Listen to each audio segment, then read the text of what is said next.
अस्सलामुअलैकुम वरहमतुल्लाहि वबरकातुहू अल्हम्दुलिल्लाहि वकफ़ा वसलामुन अला इबादिहिल्लज़ीना इस्तफ़ा।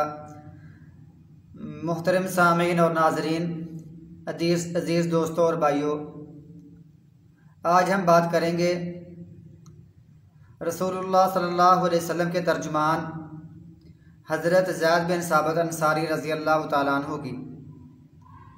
वाक़या ये है कि 2 हिजरी जंग बदर का मौका रसूलुल्लाह सल्लल्लाहु अलैहि वसल्लम के पास हज़रत ज़ैद तशरीफ़ लाए। उस वक़्त उनकी उम्र 13 साल थी और हाथ में तलवार पकड़ी हुई, यहाँ तक कि तलवार उनके जिस्म से, उनके कद से बड़ी है। तलवार पकड़ी हुई है। नबी सल्लम के पास आए और जिहाद के लिए इजाज़त मांगी। रसूलुल्लाह सल्लल्लाहु अलैहि वसल्लम ने जब देखा, उनका जोश देखा, उनका जज्बा देखा, आपने उनको प्यार किया, शफ़क़त भरे हाथ से उसको थपकी दी और उनको वापस कर दिया। थपकी दी, प्यार दिया और उनको वापस कर दिया। वापस कर दिया तो वो बेचारे कम उम्री में, उम्र 13 साल, वो बड़े गमगीन, गम की हालत में वापस आते हैं। उनकी वालदा हज़रत नवार रज़ियल्लाहु ताला अन्हा, वो भी बड़े परेशान और गमगीन हैं कि मेरे बेटे को वापस कर दिया गया है। मेरा दिल करता था कि अल्लाह के नबी के साथ ग़ज़वा बदर में, जंग बदर में अल्लाह के नबी के साथ मेरा बेटा भी लड़े और इस जिहाद की शहादत हासिल करे। लेकिन जब रसूलुल्लाह सल्लल्लाहु अलैहि वसल्लम ने उनको वापस कर दिया तो वालिद भी परेशान है, गमगीन है और बेटा भी गमगीन है। उन्होंने फिर कुछ लोगों से मशवरा किया,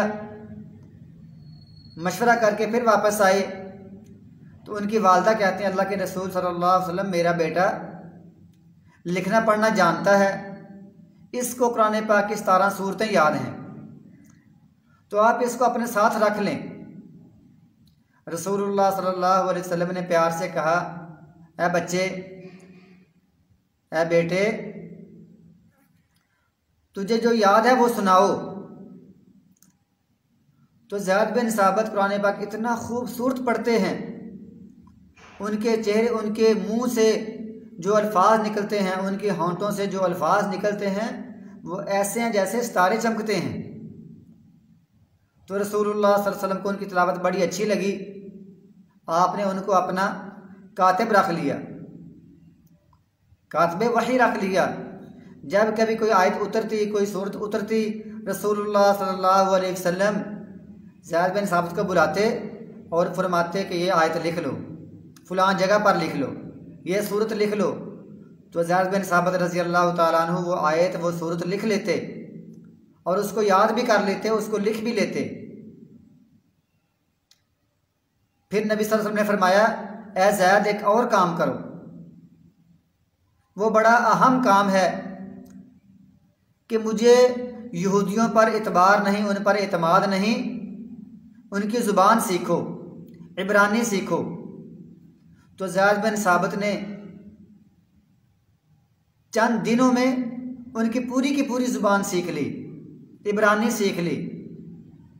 और जब भी फिर किसी यहूदियों की कोई चीज़ लिखी हुई आती तो ज़ैद बिन साबित उसको पढ़कर रसूलुल्लाह सल्लल्लाहु अलैहि वसल्लम को उसको बताते कि ये उनका ख़त है, ये उनका पैगाम है।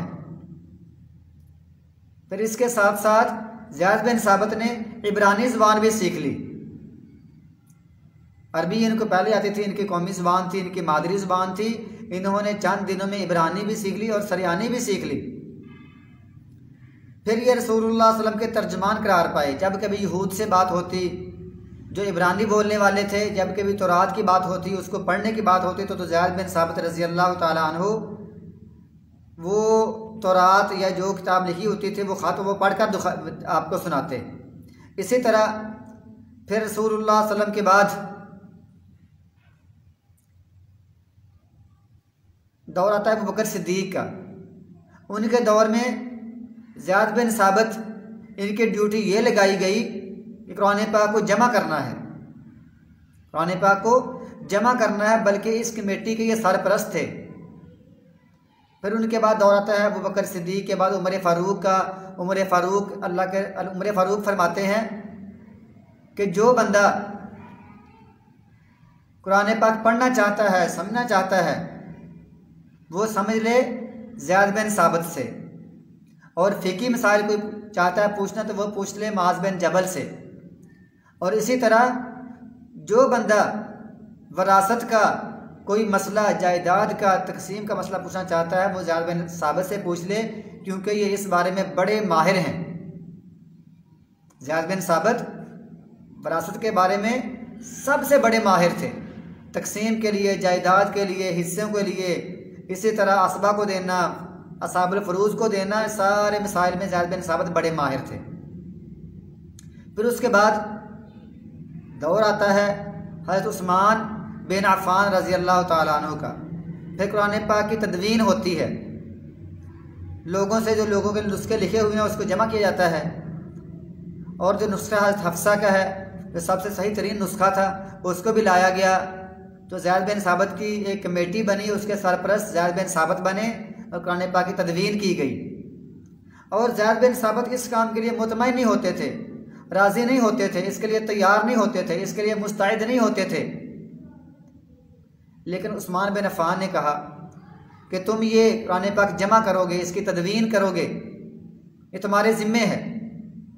तो हज़रत ज़ैद बिन साबित कहते हैं मेरे लिए एक पहाड़ को अपनी जगह से यानी अपने ऊपर उठाना ये आसान लग रहा था, बजाय इसके कि मैं कुरान पाक को जमा तदवीन करूँ।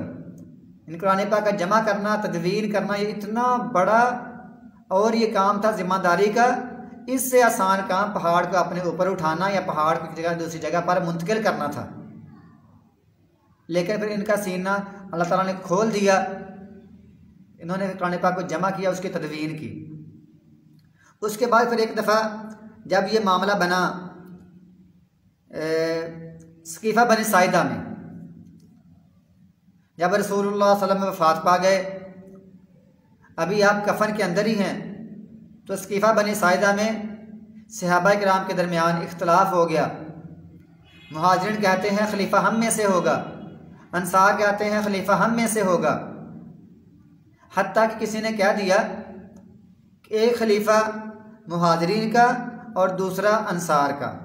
क्यों? उनकी दलील क्या थी कि रसूलुल्लाह सल्लल्लाहु अलैहि वसल्लम जब भी किसी मुहाजिर को किसी मिशन पर भेजते तो उसके मददगार के तौर पर, उसके मुअय्यद के तौर पर एक अंसारी को भेजते। तो कहते हैं कि एक खलीफा इनमें से होगा, एक हम में से होगा।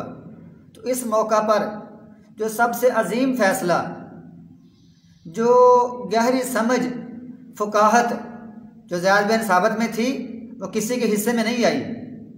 उन्होंने कहा कि देखें रसूलुल्लाह सल्लल्लाहु अलैहि वसल्लम मुहाजिर हैं, तो खलीफा भी मुहाजिरीन में से होगा। और इसके साथ साथ ज़ैद बिन साबित ने कहा कि जो अंसारी लोग थे ये मुहाजिरीन की मदद किया करते थे, लिहाजा हम खलीफा को, मुहाजिर को, किसी को खलीफा मानेंगे और हम उसकी तायीद किया करेंगे, उसकी नुसरत करेंगे, उसकी मदद करेंगे, उसके दस्ते बाजू बनेंगे। तो ये बात करके एक और भी वाक़या किसी ने कह दिया कि जो खुलफा हैं मिन कुरैश, वो कुरैश में से होंगे। तो ये समझ आई अंसारी फिर पीछे हट गए कि जो खुलफा होंगे वो कुरैशी होंगे, खलीफा मक्का वालों में से बनेगा। लेकिन ज़ैद बिन साबित ने यह बात करके कि खुलफा मुहाजिरीन में से होंगे और हम उनके दस्तों बाजू बनेंगे, उन्होंने ये बात करके अबू बकर सिद्दीक का हाथ पकड़ा और उनके हाथ पर बैत कर ली, और बाकी लोगों से भी कहा तुम भी बैत कर लो। लोगों ने फिर बैत कर ली।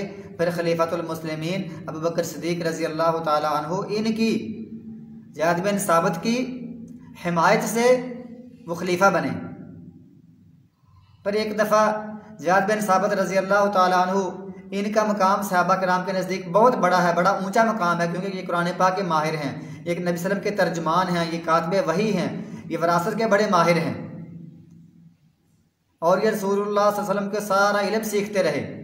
सहाबा किराम इनकी बड़ी कदर किया करते थे, हत्ता के बनु हाशिम अहले बैत इनकी बड़ी अजमत, बड़ी इनकी कदर करते हैं, बड़ी इनकी इज्जत करते हैं। एक दफ़ा ये किसी घोड़े पर, किसी सवारी पर बैठे हैं, ऊँट पर हैं या घोड़े पर हैं, तो अब्दुल्ला बिन अब्बास रज़ी अल्लाह तआला अन्हु जो अल्लाह के नबी के चचा के बेटे हैं और अहले बैत में से हैं, उन्होंने इनकी लगाम पकड़ ली। लगाम पकड़कर जब चले तो ज़ैद बिन साबित ने कहा, ए अब्दुल्ला, तुम्हारा बहुत मर्तबा और रुतबा है, मुझे क्यों शर्मिंदा करते हो? मेरी सवारी की तुमने लगाम क्यों पकड़ी हुई है? ये मुझे तुम शर्मिंदा कर रहे हो। तो अब्दुल्ला बिन अब्बास जो हिब्रुल उम्मा है, जो उम्मत के सबसे बड़े मुफस्सिर हैं, वो कहते हैं कि हमें उलमा की कदर करने का, इसी तरह हमें उनकी कदर सिखाई गई है। लेकिन जब ज़ैद बिन साबित नीचे आते हैं तो आकर कहते हैं अपना हाथ दिखाओ। अब्दुल्ला बिन अब्बास अपना हाथ आगे करते हैं तो वो उनके हाथ को चूम लेते हैं, उनके हाथ पर बोसा देते हैं और फरमाते हैं कि हमें अहले बैत से यही मोहब्बत करने का सलीका सिखाया गया है और हमें उनकी कदर करने का, उनकी इज़्ज़त करने का हमें यही एहतराम सिखाया गया है, हमें यही तरीका सिखाया गया है। उन्होंने उनके हाथ को बोसा दिया। अब्दुल्ला बिन अब्बास ने उनकी लगाम पकड़ी और कहा, हमें उलमा की इज़्ज़त करने का हमें हुक्म दिया गया है, हमें ये तरीका और सलीका सिखाया गया है। और उधर ज़ैद बिन साबित ने अब्दुल्ला बिन अब्बास के हाथ को चूम लिया और फरमाया, हमें अहले बैत से यही मोहब्बत करने की तालीम दी गई है। अल्लाह ताला इन सारे लोगों से राज़ी है, हज़रत ज़ैद बिन साबित से भी राज़ी है